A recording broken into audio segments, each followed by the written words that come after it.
You know, the truth's a slippery thing. It slides through your fingers like water, leaving you with nothing but questions and the cold, sticky feeling of paranoia. And when the facts themselves feel like echoes from another time, that's when the headaches really start. But me, I don't get paid to relax, I get paid to dig. And today, I'm digging into something that smells like rusted gears and impossible dreams. They're calling it the Time Machine Conspiracy. And believe me, it's got all the hallmarks of a classic tall tale. But when the names line up the way these do, you start wondering if it's a little more than just bedtime stories. It starts with Ingersoll Lockwood, a lawyer, sure, but a man with the kind of connections that don't come cheap. Appointed consul to the Kingdom of Hanover by Abraham Lincoln himself in 1862. Not exactly the resume of your typical children's author. But somehow, this man writes a series of bizarre children's books from 1889 to 1896.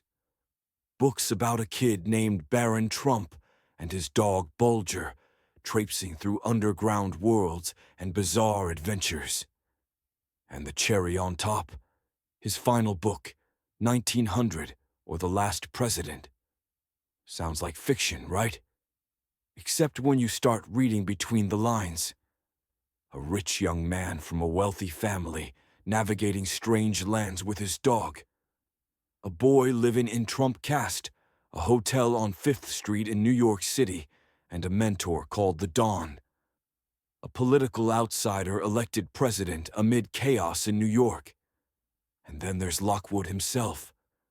He ends his writing career with a cryptic phrase, "I'm only waiting for the signal to push off and begin my voyage to the Isles of the Blessed in the far western seas."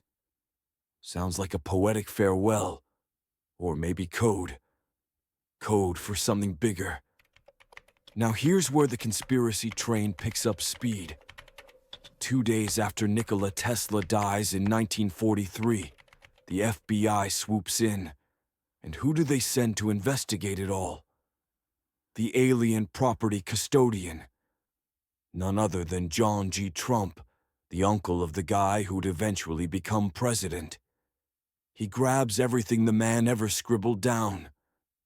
John Trump, a brilliant engineer from MIT, reports that Tesla's belongings were nothing more than speculative nonsense.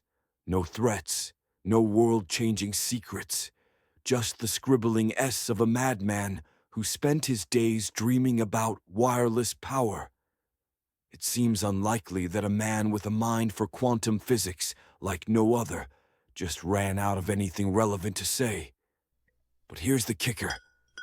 Tesla had his own theories about time, that it wasn't some clean-cut, linear path, but something interconnected, twisted, interwoven. And when John Trump looked through those papers, did he see something more than just fanciful dreams? Because years later, the man is quoted saying something strange. "I've seen it before, and that's not how it happened." A perfect comment from a real-time traveler, wouldn't you say? By the way, John Trump also served as a technical aide to the National Defense Research Committee. They later played a crucial role in the early stages of the Manhattan Project under Vannevar Bush, George Bush's cousin. The Manhattan Project is shrouded in stories of time travel. Perhaps another story for another time, or perhaps the same story. Then you've got the Temporal Accord, a coalition of the world's greatest scientific minds, supposedly working under the veil of darkness to perfect time travel.